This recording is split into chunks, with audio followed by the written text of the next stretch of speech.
Hello everyone. Today we are discussing about metal and non-metal for 10th class. देखिए आज हम lecture में discuss करेंगे मेटल के बारे में और नॉन मेटल के बारे में। क्या नॉन मेटल होती हैं आपके, क्या मेटल होते हैं और उनकी क्या फिजिकल प्रॉपर्टीज होती है। तो सबसे पहले हम बात करेंगे मेटल की।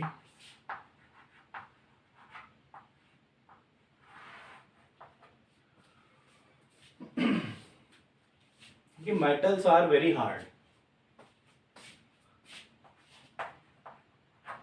मेटल्स आपके क्या होते हैं, बहुत हार्ड होते हैं। एटम्स आर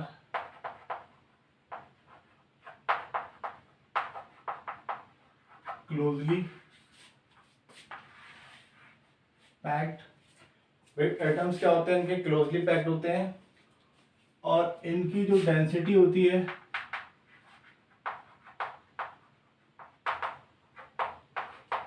भाई ऑब्वियसली अगर एटम पास पास होंगे तो डेंसिटी क्या होगी, हाई होगी, यानी वॉल्यूम क्या हो जाएगा, डिक्रीज हो जाएगा। और जनरली क्या टेंडेंसी होती है, इनके हार्ड होते हैं। और मेटल के अंदर जो एटम्स हैं आर जॉइंड बाय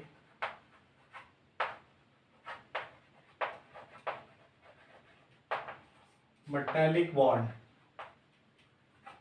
यानी मेटल और मेटल एटम के बीच में, मेटल एटम के बीच में जो बॉन्ड होता है उसको हम क्या कहते हैं, मेटालिक बॉन्ड होते हैं। यानी कि एक तरह का फोर्स होता है जिसे हम क्या कहते हैं, इलेक्ट्रोस्टैटिक फोर्स कहते हैं।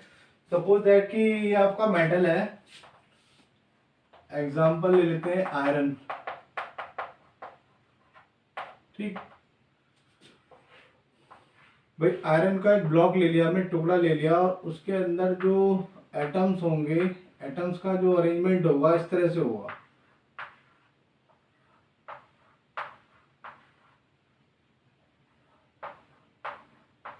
ठीक, ये एफ ई मान ले,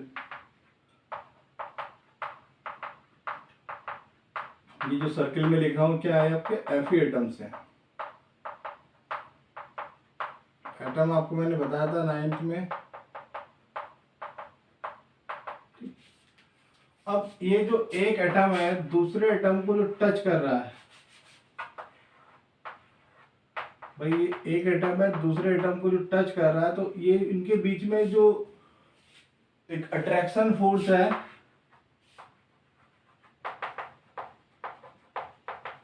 अट्रैक्शन फोर्स काम कर रहा है। उस अट्रैक्शन फोर्स को मैं क्या कहता हूं, मेटालिक बॉन्ड कहता हूं। ठीक, उस अट्रैक्शन फोर्स का क्या नेम है, मेटालिक बॉन्ड। यानी कि जो मेटल के अंदर जो दो एटम्स हैं, दो मेटल एटम्स हैं, उनके बीच में जो बॉन्डिंग है उसको हम क्या कहेंगे, मेटालिक बॉन्डिंग कहेंगे, या फिर हम क्या कहेंगे, मेटालिक बॉन्ड कहेंगे। और जिनके बीच में जो फोर्स है, कौन सा फोर्स है, अट्रैक्शन फोर्स है।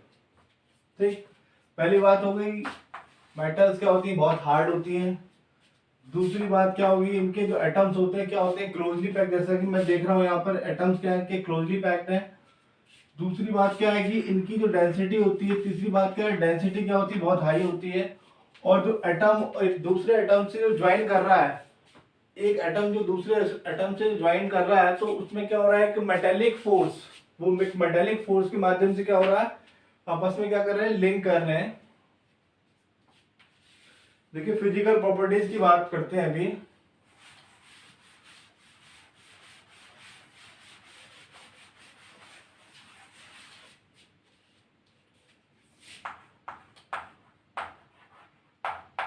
फिजिकल प्रॉपर्टीज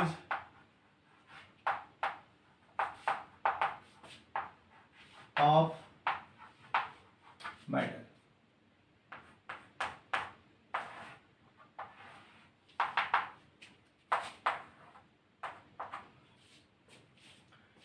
यानी कि जो मेटल की जो फिजिकल प्रॉपर्टी है हम अभी उनके बारे में क्या करेंगे, डिस्कस करेंगे। तो सबसे पहली जो प्रॉपर्टी है भाई, मेटल्स आर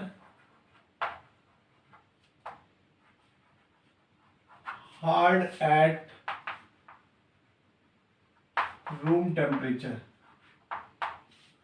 भाई रूम के टेम्परेचर पर जितनी भी मेटल है वो सब क्या होती है, हार्ड होती है, हार्ड फॉर्म में होती है, सॉलिड फॉर्म में होती है। बट एक मेटल ऐसी है जो कि क्या होती है, आपकी लिक्विड होती है, एक्सेप्ट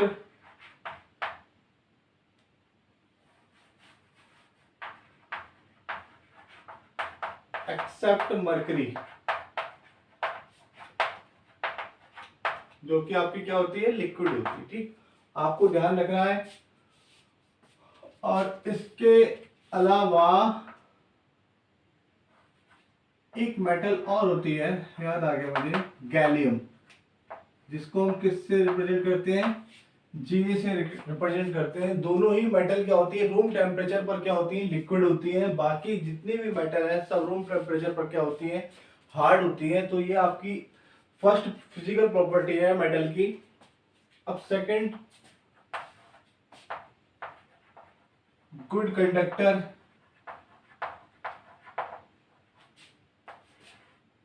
ऑफ इलेक्ट्रिसिटी। वही मेटल्स क्या आपकी generally good conductor of electricity, क्योंकि मेटल्स में क्या पाए जाते हैं, फ्री इलेक्ट्रॉन पाए जाते हैं। और फ्री इलेक्ट्रॉन की वजह से क्या होता है कि जो मेटल्स है वो आपकी क्या होंगी, गुड कंडक्टर ऑफ इलेक्ट्रिसिटी होंगी। तो लिख दीजिए, मेटल्स आर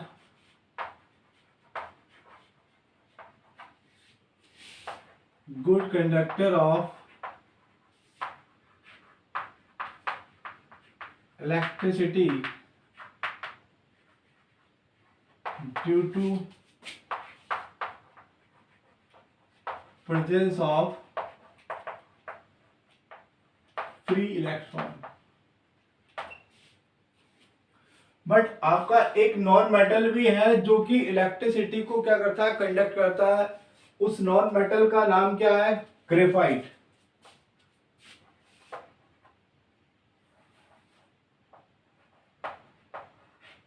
याद रखना आपको, ये ग्रेफाइट क्या आपका नॉन मेटल है और क्या है, गुड कंडक्टर ऑफ इलेक्ट्रिसिटी। ठीक, यानी कि मैं कह रहा हूं कि जितने भी मेटल हैं वो सब क्या होते हैं, गुड कंडक्टर ऑफ इलेक्ट्रिसिटी होते हैं। बट एक नॉन मेटल है जो कि आपका bad conductor of, sorry, good conductor of electricity है। क्या नाम है उसका, ग्रेफाइट है। इसको आप अंडरलाइन कर दीजिए। थर्ड पॉइंट की बात कर रहे हैं, थर्मल कंडक्टिविटी।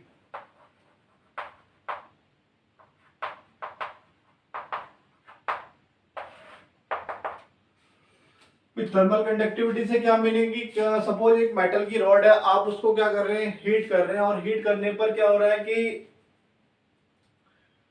उस मेटल की रॉड में क्या हो रहा है कि हीट का फ्लो हो रहा है। अगर फ्लो होगा, भाई अगर फ्लो होगा तो क्या होगा उसमें, वो क्या होगी, गुड कंडक्टर ऑफ हीट होगी, यानी हम क्या कहेंगे, थर्मल कंडक्ट। तो मेटल क्या आपकी थर्मल कंडक्टर। भाई सपोज एक रॉड है,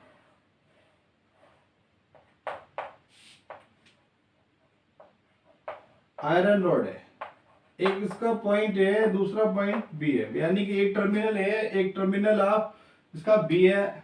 मान लें कि आप इस टर्मिनल को क्या कर रहे हैं, हीट करना स्टार्ट कर रहे हैं, तो क्या होगा भाई, कुछ समय बाद जो टर्मिनल बी है वो भी क्या हो जाएगा, भाई टर्मिनल बी भी क्या करेगा, हीट करेगा ना, यानी गर्म हो जाएगा।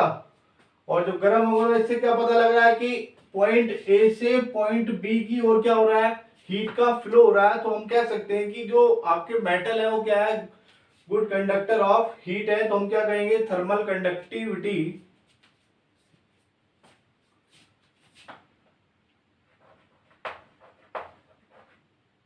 metals are good conductor of heat, यानी आपकी जो मेटल है वो क्या है, थर्मली कंडक्टर है।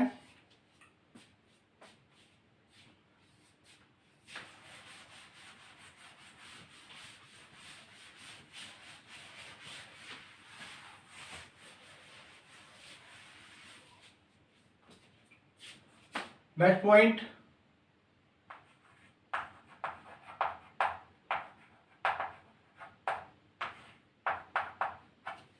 ठीक भाई, एक मेटल है और उस पर आप क्या कर रहे हैं, फोर्स अप्लाई कर रहे हैं। फोर्स अप्लाई करने के बाद आप क्या कर रहे हैं, मेटल को स्ट्रेच कर रहे हैं, और स्ट्रेच करने के बाद अगर वो मेटल वायर में कन्वर्ट हो जाती है तो हम क्या कहेंगे, उस प्रॉपर्टी को हम क्या कहेंगे, डक्टिलिटी कहेंगे। Metals are ductile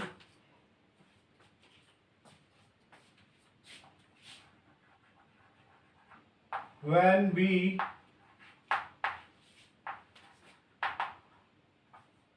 applied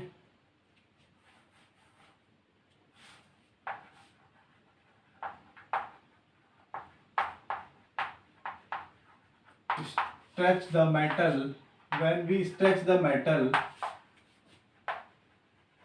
converted into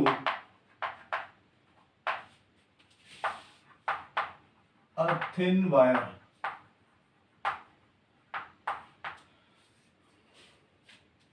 this property is known as ductility.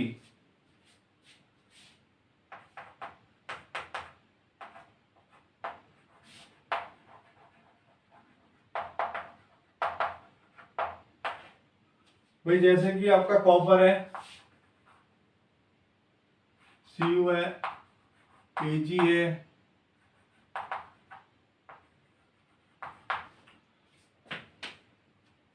Aluminium है, तो आपके ये जो मेटल अगर इनको स्ट्रेच करें तो इनके क्या बन सकते हैं, वायर बन सकते हैं। Copper, silver, gold and aluminium.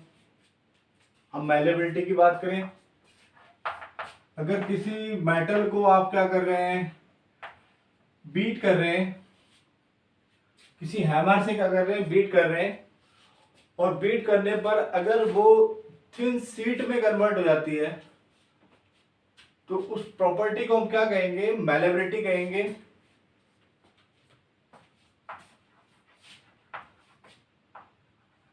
When metal beaten by hammer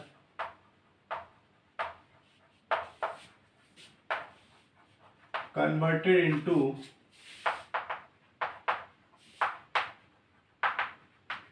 thin sheet, किस में कन्वर्ट हो जाएगी, थिन शीट में कन्वर्ट हो जाएगी। एग्जांपल, जैसे कॉपर की शीट बना सकते हैं हम, कॉपर को हम स्ट्रेच करेंगे, सॉरी बीट करेंगे हैमर से।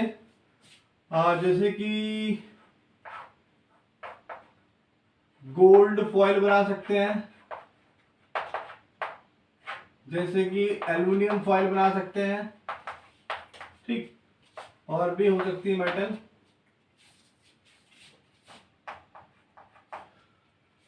डक्टिलिटी समझ में आ गया होगा, मैलेबिलिटी समझ में आ गया होगा। डक्टिलिटी का मतलब कि आप मेटल को स्ट्रेच कर रहे हैं, फोर्स लगा रहे हैं और स्ट्रेच कर रहे हैं, स्ट्रेच करने के बाद अगर वायर में कन्वर्ट हो रही है तो उस प्रॉपर्टी को हम क्या कहेंगे, डक्टिलिटी कहेंगे। मैलेबिलिटी, अगर किसी मेटल को अगर हम हैमर से बीट कर रहे हैं, बीट करने पर वो एक थिन शीट में कन्वर्ट हो रही है, और उस प्रॉपर्टी को हम क्या कहेंगे,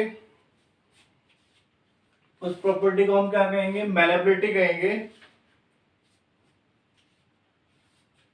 नेक्स्ट प्रॉपर्टी, लश्यर। भाई कुछ मेटल ऐसी होती है कि जिनकी जो सरफेस होती है वो क्या होती है, शाइनिंग होती है, और वो लाइट को क्या करती है, रिफ्लेक्ट करती है।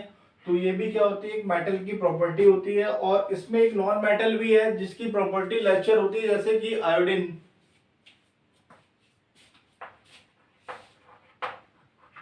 Metals have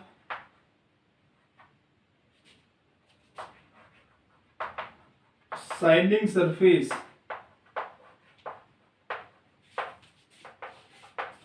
and reflect light। तो जो शाइनिंग सरफेस है वो आपको क्या, वो किसको डिफाइन कर रहा है, लश्यर को डिफाइन कर रहा है। यानी कि जो उनकी जो सरफेस होती है कैसी होती है, शाइनिंग होती है, और वो लाइट को क्या करते हैं, रिफ्लेक्ट करते हैं। रिफ्लेक्ट करने पर जैसे कि एक आपका इसमें नॉन मेटल है, एक्सेप्शन की बात कर रहा हूं,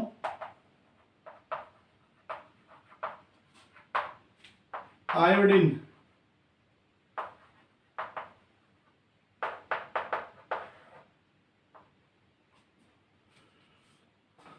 जो कि नॉन मेटल है फिर भी क्या है, लश्चरा है, फिर भी उसकी जो सरफेस है वो कैसी है, शाइनिंग सरफेस है।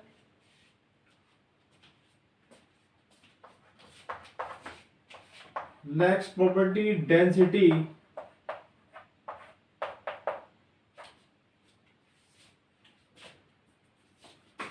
फिर डेंसिटी की बात करें, density is very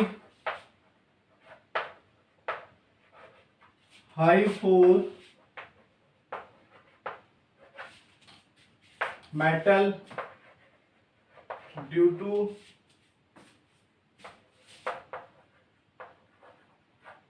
closely packed atoms।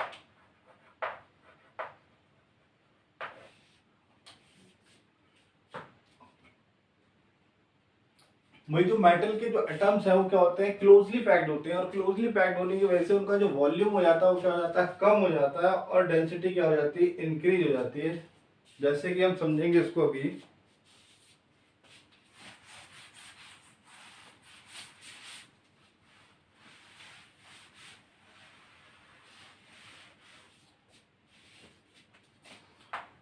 भाई अगर डेंसिटी की बात कर रहे हैं आप, density equals to weight upon volume, यानी डी किसके प्रोपोर्शनल है, इनवर्सली प्रोपोर्शनल है, वॉल्यूम के प्रोपोर्शनल है। अगर आप वॉल्यूम बढ़ाएंगे तो डेंसिटी क्या होगी, इंक्रीज करेगी, सॉरी डिक्रीज करेगी। अगर आप वॉल्यूम कम करेंगे तो डेंसिटी क्या करेगी, इंक्रीज करेगी। सपोज भाई बॉडी ए है, एक बॉडी बी है,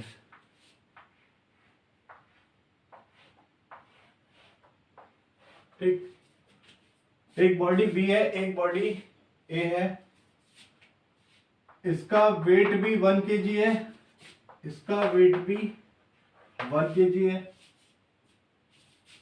अब दोनों में डिफरेंस क्या है कि इसका वॉल्यूम ज्यादा है और इसका वॉल्यूम क्या है, कम है, यानी कि volume of A, volume of B greater than volume of A. यानी कि यहां जो पार्टिकल्स है वो क्या है, क्लोजली पैक्ड है, और यहां जो पार्टिकल्स है वो क्या है, क्लोजली पैक्ड नहीं है, दूर दूर है। और क्लोजली पैक्ड ना होने की वजह से इस बॉडी का जो वॉल्यूम है वो क्या हो गया, आपका इंक्रीज कर गया है। जब वॉल्यूम इंक्रीज करेगा तो डेंसिटी क्या होगी, डिक्रीज करेगी। और इसका वॉल्यूम क्या आपका कम है, जब वॉल्यूम डिक्रीज कर रहा है तो डेंसिटी क्या कर रही है, यहाँ पर इंक्रीज कर रही है। तो मेटल के केस में क्या होता है कि डेंसिटी बहुत हाई होती है। क्यों होती है, क्योंकि जो मेटल्स के अंदर है जो एटम्स है वो क्या है, क्लोजली पैक्ड है, और क्लोजली पैक्ड होने की वजह से क्या हो रहा है, वॉल्यूम डिक्रीज हो रहा है और डेंसिटी क्या हो रही है, इंक्रीज हो रही है।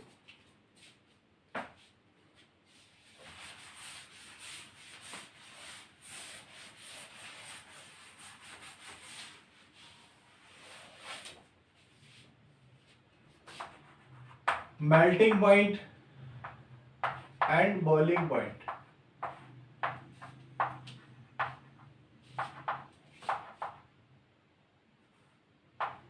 भाई मेल्टिंग पॉइंट की बात करें या फिर बॉइलिंग पॉइंट की बात करें, आर जनरली वेरी हाई। समझना बात को, जनरली क्यों हाई है। देखिए मैंने आपको बताया था कि मेटल और मेटल एटम के बीच में, यानी कि दो मेटल है और इनके बीच में एक बॉन्ड है, उस बॉन्ड को हम क्या कहते हैं, मेटेलिक बॉन्ड कहते हैं। दूसरे वर्ड में इसको हम क्या कहते हैं, इलेक्ट्रोस्टैटिक फोर्स कहते हैं। यानी कि जो आप इसको मेल्ट करोगे, आयरन की रॉड को आप अगर मेल्ट कर रहे हैं, आयरन के एक ब्लॉक को मेल्ट कर रहे हैं, तो ये जो फोर्स है बहुत स्ट्रॉन्ग है, वेरी स्ट्रॉन्ग फोर्स है, वेरी स्ट्रॉन्ग फोर्स है। और इस फोर्स को ब्रेक करने के लिए हमें क्या करना पड़ेगा, ज्यादा टेम्परेचर की क्या होगी, रिक्वायरमेंट होगी।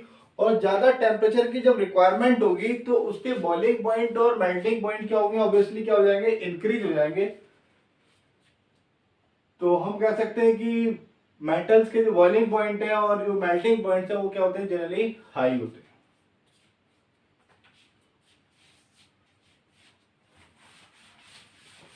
और लास्ट प्रॉपर्टी है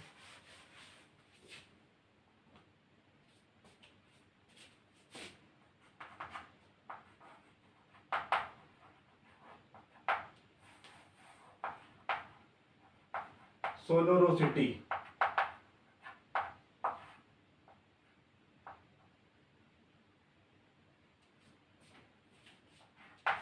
का मतलब है रिंगिंग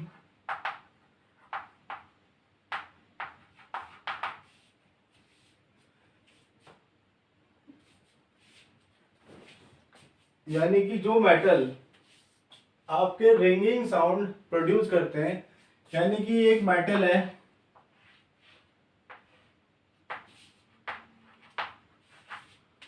और मैं क्या कर रहा हूं, इसको किसी ऑब्जेक्ट से क्या कर रहा हूं, हिट कर रहा हूं।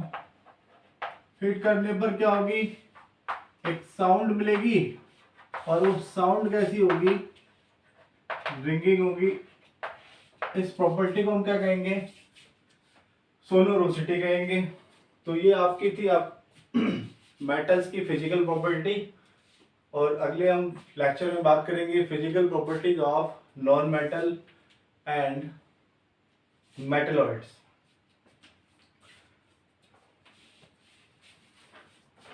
So thank you for watching this video.